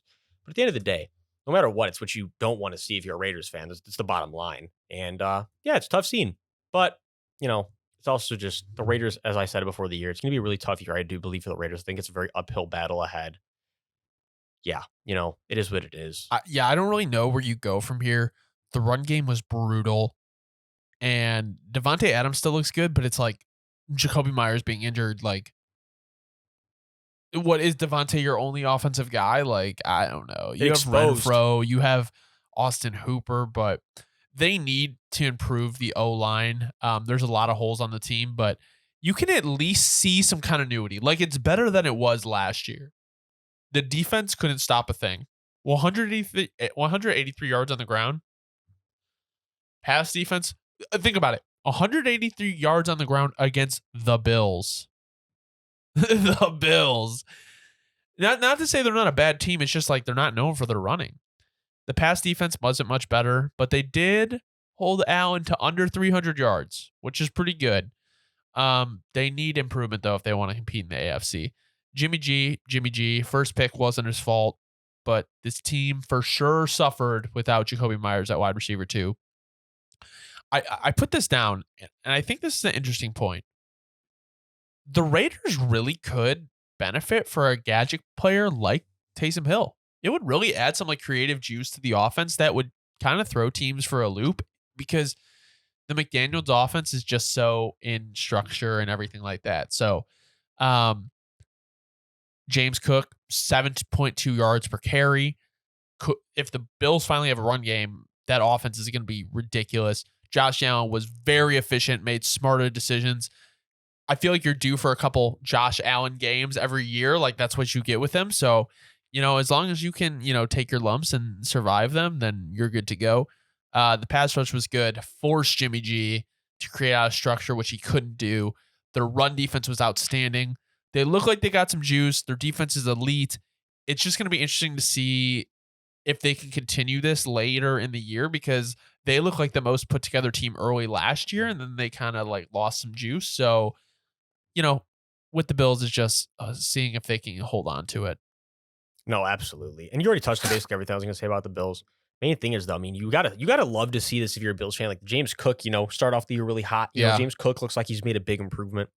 It's awesome to see. We know his bloodline is very talented. We know we see his brother can do. If he can even come up to anywhere near I said James again. If you can be anywhere near what Dalvin has been for the Vikings, I mean, man, we already know he's already a good running back. But that he's looking at elite production over here with Josh Allen next to him. I mean, come on, something to monitor. You got to love to see Gabe Davis finally having a really good game again, getting close to 100 yards, getting in the end zone, more than 5 catches. It's awesome. The Gabe Davis game of the year. One game a year he does this. Dude, don't say that for my fantasy team, bro. But I'm saying, and also one of those rare days where the pass rush looked really good, but you don't get any sacks. Just kind of, forced him, they forced him in, interceptions. Things look good. A lot of tackles, behind the line of scrimmage, and just, dominating the game. So, yeah, it was just a game where one team got dominated. The Bills did what we expected them to do. I'll say, though, I don't think I expected the Raiders to get dominated like this, especially after how they started. Yeah. But, again, missing Jacoby Myers, tough scene. I think, just back to my thing, I think the Raiders, week 1 got everyone a little excited, but I think it's a very uphill battle this year. I agree. All right, let's move into KC at Jax. When will the Chiefs offense make a jump? Yeah, so, we were saying before the show, right now, it's kind of like, when are they going to make a jump? Because my big thing is, and everyone's big thing was kind of like, they're going to get Travis Kelce back and things are just going to be fixed again, right? And as we saw, no, not necessarily. But also, I think the Jags defense did come very ready to play. Yeah. I think it was just, one of them, and it's kind of like instant rivalry after last year. So maybe that's part of the reason, just a very tough defensive game on both sides. But I think regardless, you want to see the offense explode more in this. However, let me just do some counting here real quick. Bro, 11 different people caught a pass, though. So the offense still's got some creativity. I think you're forced to spread the ball out when you don't have like a dominant guy outside of Kelce. No, absolutely. But it's like, and you know what?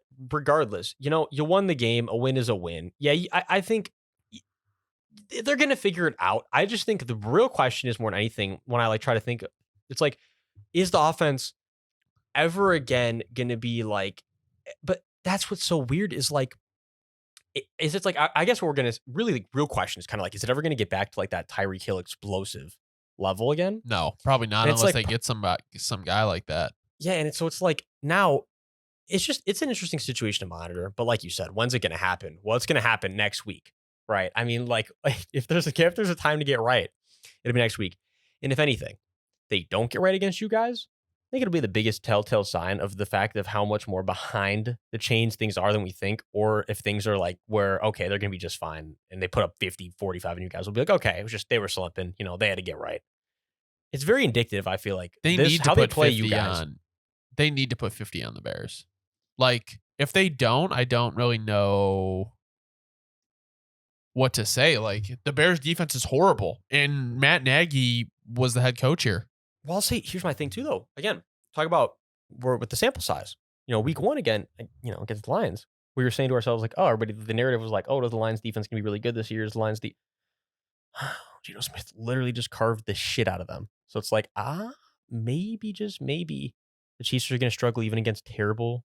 I don't want to say the Lions defense is terrible yet, but against bad defenses still. Like, it's definitely gonna be something to monitor. Yeah, so basically what I'll say for this game, I'll keep it not too long. Like you said, great job distributing.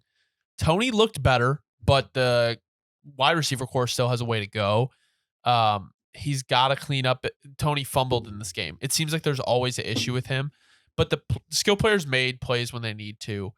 Justin Watson has been decent for the Chiefs, but it really makes you think what the Chiefs will be like post Kelsey. And I know this was brought up like week one, but this game really made me think about that. I like the run plays they ran. Nothing was too crazy, but they could throw the defense off. The O-line isn't bad, but you could tell they're not in sync. Like, the O-line just looks kind of off, right? No, definitely just a little. I think, again, that's something that'll keep coming together more and more. But Chris Jones and Carl Loftus played great. They really disrupted the game. Jacksonville's got to fix the running game. They got to fix it. Christian Kirk being their wide receiver 3, though, deadly. Lawrence, quick getting the ball out. Ridley's good. Evan Ingram, great. They couldn't score in the red zone. There was 4 touchdowns that they almost had that they just couldn't get their feet down. And it's like, this game would have been so different. Like, I don't know what's going on. They got to fix that. The O-line needs to drastically improve. Like, Walker Little is the only guy that is doing anything positive on that Jags O-line, and they couldn't push the ball downfield. They couldn't. Like, they only had 2 passes completed past 10 yards, and it was so just tough to watch. And you really hope they figure this O-line issue out, because the Jags could be a top team in the AFC. Their defense made great leaps. So, yeah, pretty much all I want to say is they need to fix that O-line, because Jacksonville can play with anybody if that offense is clicking. Oh, really showed it. This was, I mean, absolutely. I would say, well, that's all I was thinking about when I was watching this game is I'm like, Hunter's take about the number 1 seed very clearly was like, it could be accurate if the offense just wants to show up and do anything, because the defense has shown that they're making jumps. Like, they're willing, they've made that, like, they're made that jump. They're going to be a much better unit this year. But then over here, again, it's like the offense. My main thing is, and I don't want to call it a concern yet. It's not going to be. I think that he'll come back at 8 catches, 96 yards, whatever, a touchdown this week, and I'll forget about it. But Calvin Ridley, only 2 catches, 32 yards. After that week 1, it's like, it was kind of tough. I want to see him get incorporated more. Let's keep the snowball rolling. Like, I think he will in time. All right, let's move on to the next game. Yes. So we're going to do picks later, Dangerous. And Rashee Rice, I'm very high on him. I would love to see him take over as the Chiefs wide receiver 1 next to Kelsey. All right, let's move in to New York Giants at Arizona Cardinals. So is Arizona a lot better than expected? I'd say, like, well, a lot better than expected. Absolutely. Because we expected them to just be like, struggling to put up 6 points a game, right? I mean, it was like we're didn't really make. It's kind of like, what do we expect from them? We expected nothing, and here we are. They look like a competitive team, like we said. And again, sample size, a bad competitive team. Yeah, exactly, a bad competitive team, exactly. But they're staying in. Exactly, they're staying in the game. Yeah. And then it's like, I don't know, bro. But I think regardless, I think they're gonna. This kind of feels like I've been saying. It's like, is it those early, like those Texans vibes that one year that they won the first game? They were kind of, and then it's like the rails. It's like, are you staying afloat just long enough before things completely hit the fan? And Also, just psychologically, it's very tough to hang in there these first 2 games and be like, yeah, we were so close, and we were supposed to suck, and then keep that same fire going week after week. Hey, it's going to be a testament to the coaching staff if they can. I'm definitely not saying it's impossible.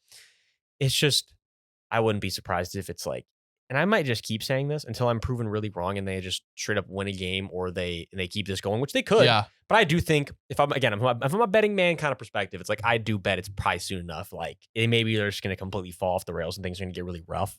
The Cardinals? Yeah, like yeah. So, but no matter what, they've shown me that they're a better team. Absolutely. So here is why I don't think that'll happen. And this was the game I took the most notes on because they surprised me so much. We really might be underrating the coaching of the Arizona Cardinals. Like I said earlier about the Eagles, like maybe Gannon and Steichen were the horses behind that coaching staff. They've been competitive both games, and yes, it's been the Giants. Yes, it's been the Commanders. But the team plays hard, and it's a bunch of guys trying to prove themselves. Like they're all fighting for spots in the NFL, if not just on the Cardinals. I do have a few guys I want to give some shout outs to on the Cardinals, though.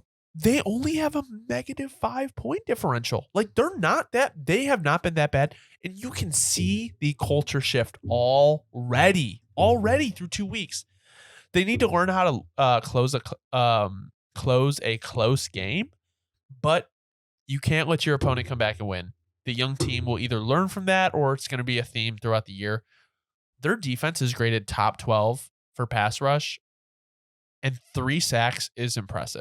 Like they had 6 last week, I think. No, honestly, that's to your point. That's they're tied time. for 3rd most in the league for sacks. No, perfect time to drop it in. Dude, one of the most underrated players in the league right now, Dennis Gardeck off the edge over The there Barbarian. for the Cardinals. Dude, I'll say, I got to give a shout out to Dennis Gardeck, man. Looking real good. Hey, that's some good young talent. You got to be excited about that if you're a Cardinals fan. And that's the thing, too. Let me be clear. The Cardinals are showing, we thought they had no talent on the roster. We thought that, not none, but very minimal. They've shown, hey, look, man, we got some surprises. We got some hidden gems over here. Well, also, I think people were just disregarding, like, okay, so Josh Dobbs can use his legs, which really helps the offense. But, okay, James Conner, not bad. No, definitely Hollywood Brown, surprises. Not bad. Zach Ertz sent to die in Arizona, not bad. Like, Michael Wilson will also be a good player. Like, their offense is not as bad, and they got Paris Johnson as their offense is. Maybe Kyler's thinking about sneaking in. I was kidding. He's like, fuck it, I'm coming back. Kyler could be. I think they're going to move on from him. But no, yeah. But their offense is not like it has a pulse. Defense, the New York defense is underperforming like hell. It is disgusting. They have new pieces, but it's got to be fixed. They should be getting. They had zero pressures on the Cardinals. They're not zero pressures, 0 sacks on the Cardinals. They looked lost in the first half. Props for coming back. Not a lot of teams can do that. Their skill players made plays in the clutch. And you could tell once they hit a certain point in the momentum that the Cards would not be able to stop them. But Saquon getting hurt could really, really hurt them. Daniel Jones kept the game alive with his legs. And Darren Waller made this comeback possible. He was such a crucial addition to this team. Shout out to the Giants for coming back, but you're on watch, my friends. The first 2 weeks have been abysmal. You're on watch, New York. No, I was just saying, you talk about, that was, oh man. No, they're not getting a pass. Everyone knows. I think they were negative 60 point differential through the first. And I know some Giants fans, I think they would agree. Some Giants homies. I think they would, look, this is not an impressive win by any means. This is not what you wanted. You would have have to wanted to go in there and kick their ass, right? You would have wanted to go in there, put up at least a 10-point differential, not be struggling to go get the game winner. Yeah. But you win, and you know me, a win is a win, right? You got to ride this momentum, and maybe we just forget about the first 2 weeks. Maybe the Giants have a great rest of the year and we forget. But they're on fraud watch. Dable is on certainly on watch. I don't know what he's on watch for. Put a fucking ankle monitor on him. I still have faith in him. Like, I still think Dable's the guy. But, like, Lord, I don't know what, man. I don't know what was going on these first couple weeks, man. And last thing, too, I got to give a shout out to Jalen Hyatt. After struggling really hard, not really hard, but, struggled a little preseason, struggled with some drops. That head top catch, I think brought a lot of confidence back. Was a real nice snag, hard pro snag. You got to love it. So, yeah. Dable has an ankle monitor for fraud watch. And last thing too, I keep saying last thing, but this is really last thing on this game. As much shit as I give Daniel Jones, you have to play like this if you're going to steal 40 million a year. You got to play like this. Hey, you know what? If he plays like this every week, he's the 40 million a year he's staying. It's all worth it. That's the thing. Is it going to be every week? Probably Tell not. me. We'll see. All right, let's move on to San Francisco at Los Angeles Rams. Is Brock Purdy's accuracy a concern?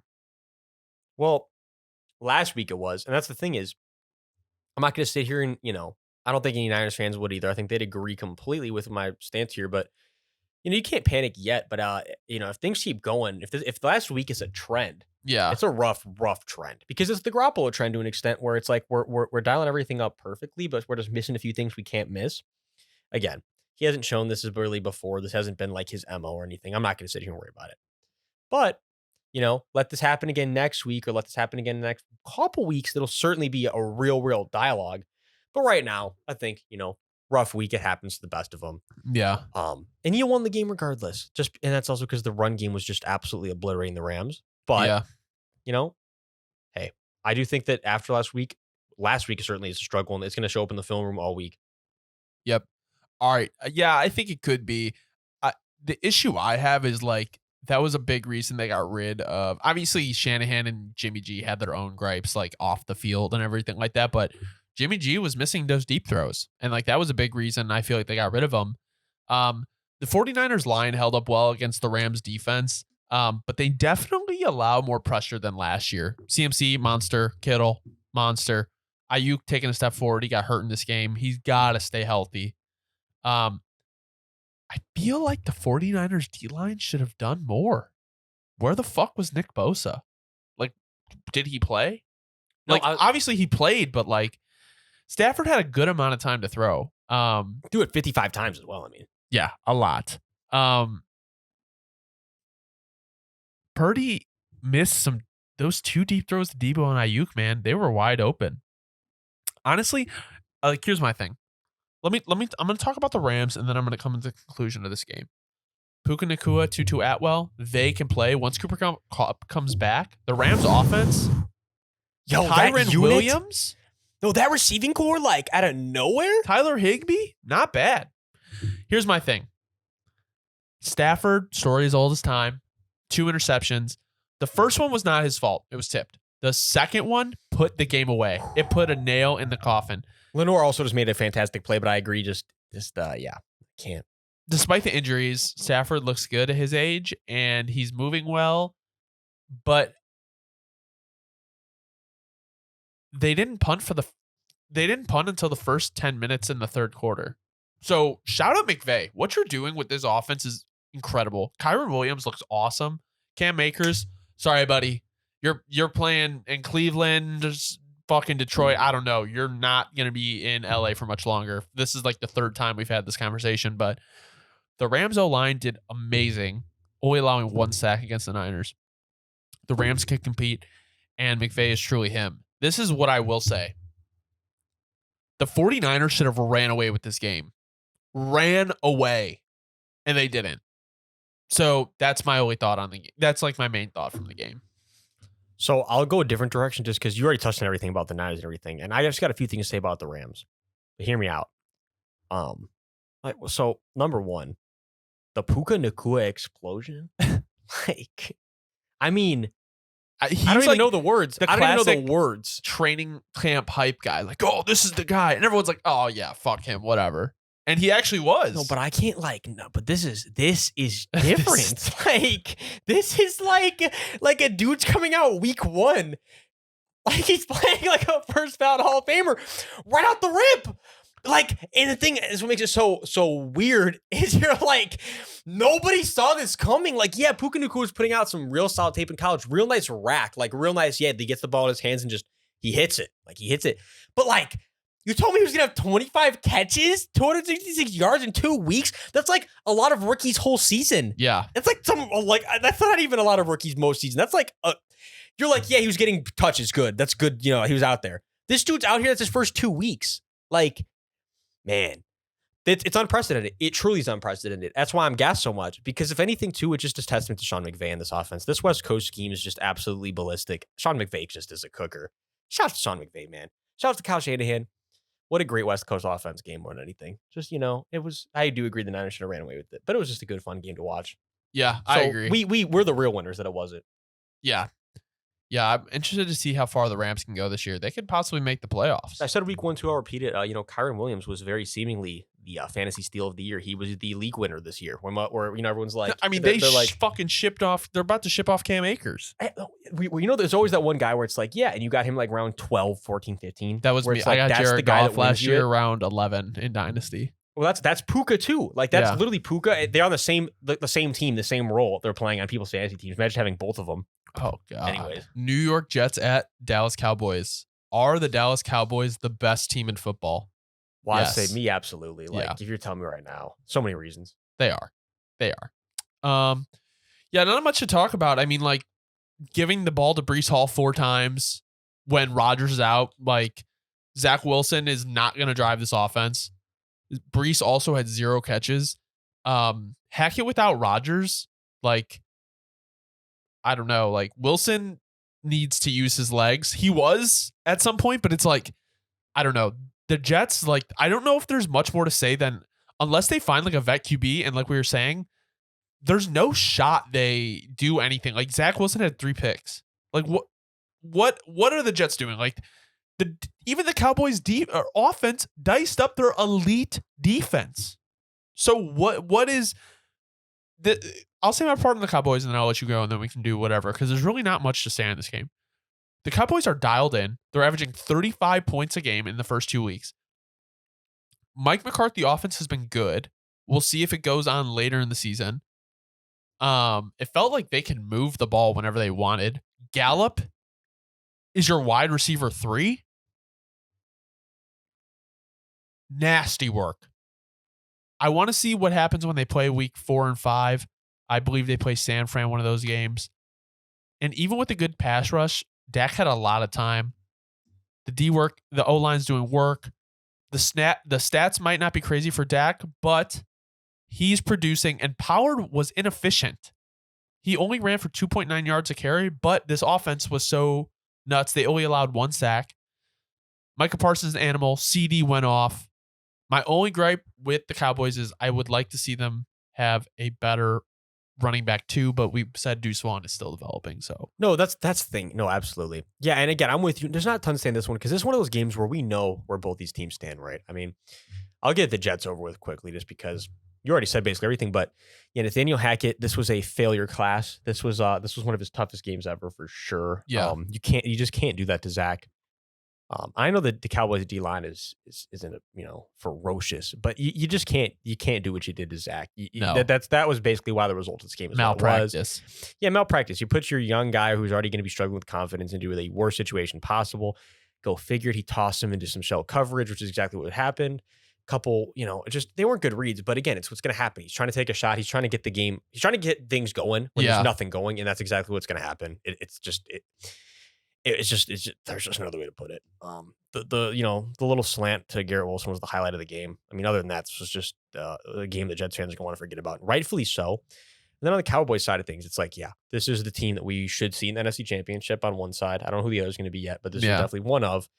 And this was the last thing really about it that I want to say, but because it's a very interesting point, and we're gonna have to follow it because there's something you can't say it yet. They have to let this marinate, and this has to be proven throughout the whole year, not just a now thing. And they almost have to go all the way for this to be merit. But it's very interesting because the question is going to be like, if the Cowboys can go all the way with this defensive unit, again, it's very far fetched. So lots of things have to happen. But it's like, would this be Dan Quinn's? Would this be a better defense than he had with the Legion of Boom? Probably. Because at this point, that's the point is whoever think you're going to say that about someone a defense being better than the Legion of Boom. But it's like, yo, hold on a minute.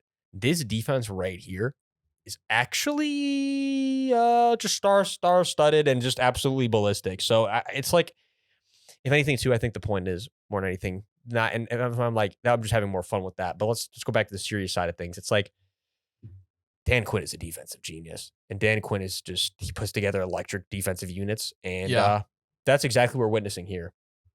Yeah, I love Dallas. They're my Super Bowl favorites this year. All right. New Orleans at Carolina. Is Bryce Young the worst rookie quarterback of the class? So my thing was I'm very rigid on like, no. I think, again, right now things are going to look very rough for him because he's in just the worst situation, right? Like the O-line is just so rough.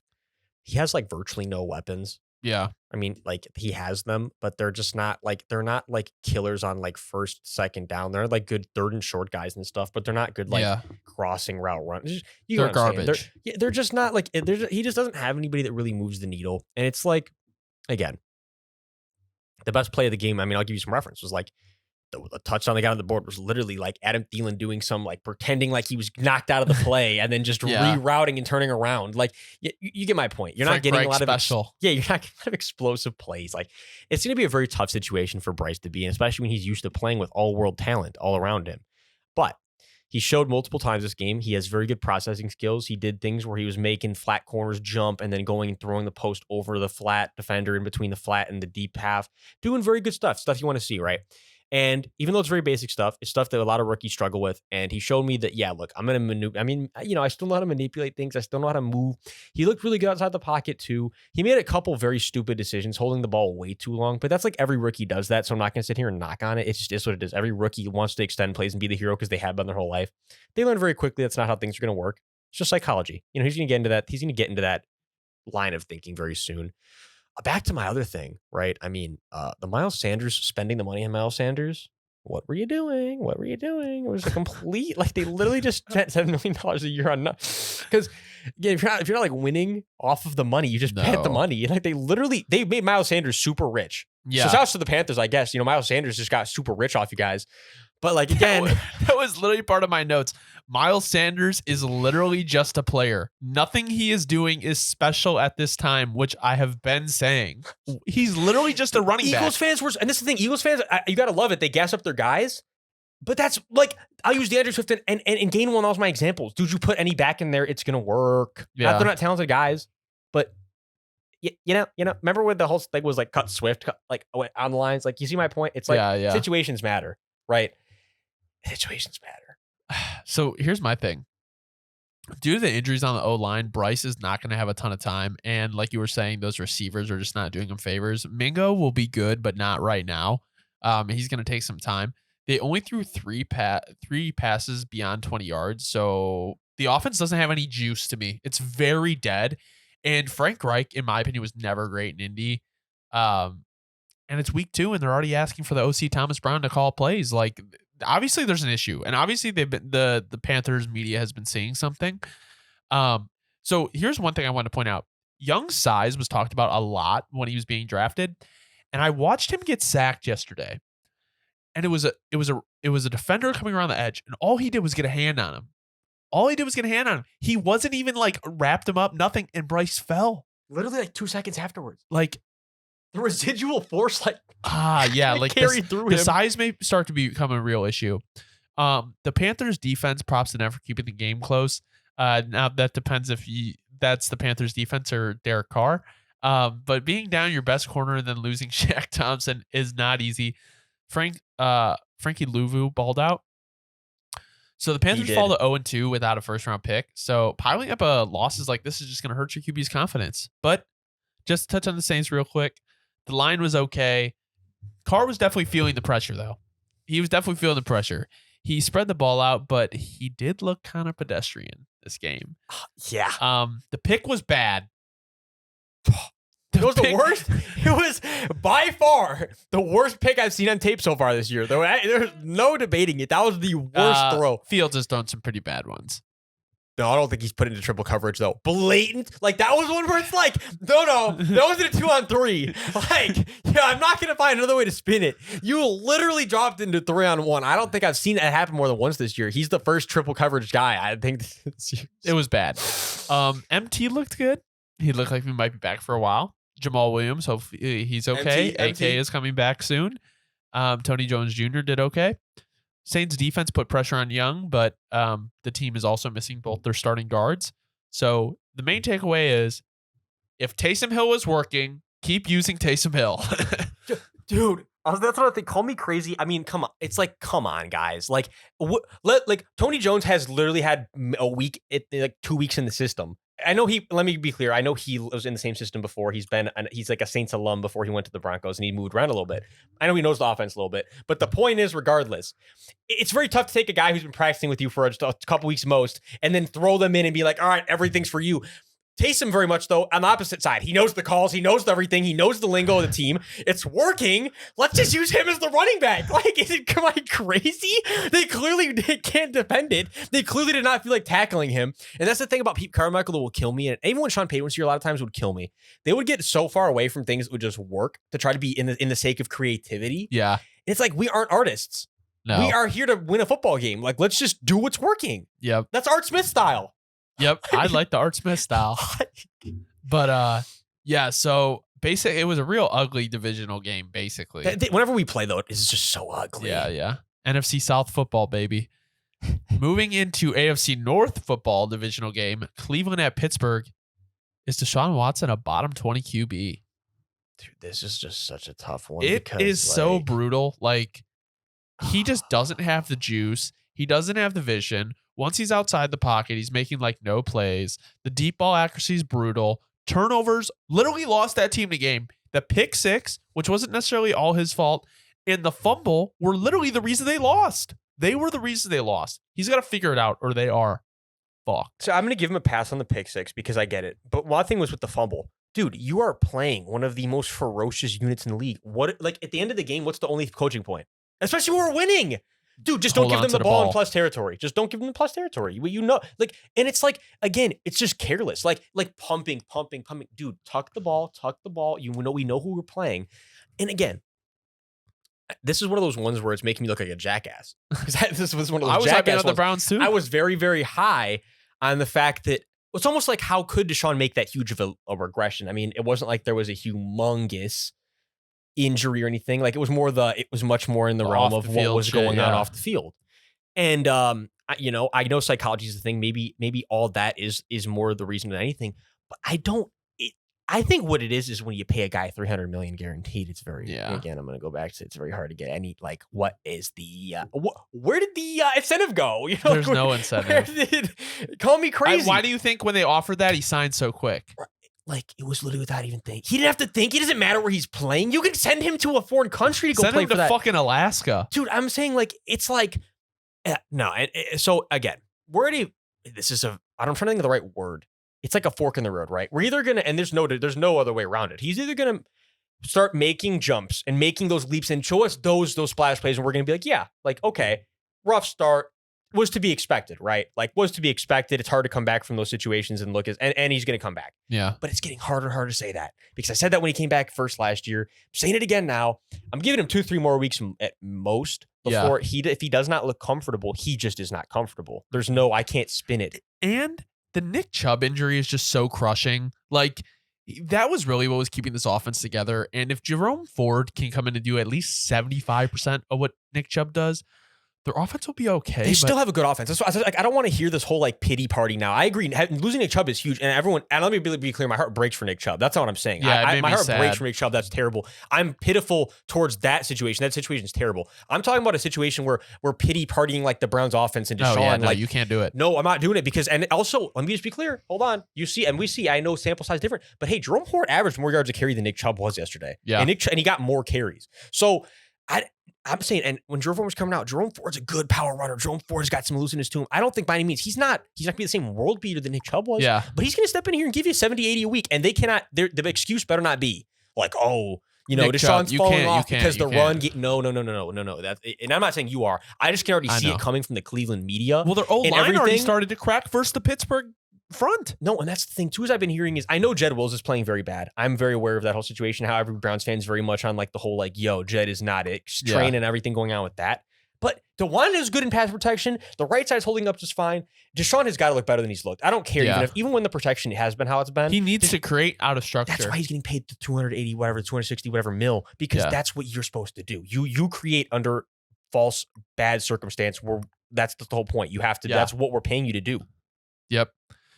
And they got to clean up the penalties, man. 8 for 81 is brutal. It basically cost you the game. Deshaun had 2 face masks. Like, the highlight of the game was the Browns front seven looked good. Jim Schwartz dialed it up. Their pass coverage was actually pretty good too. It ruined the Pittsburgh run game, which I'm going to get into very quickly.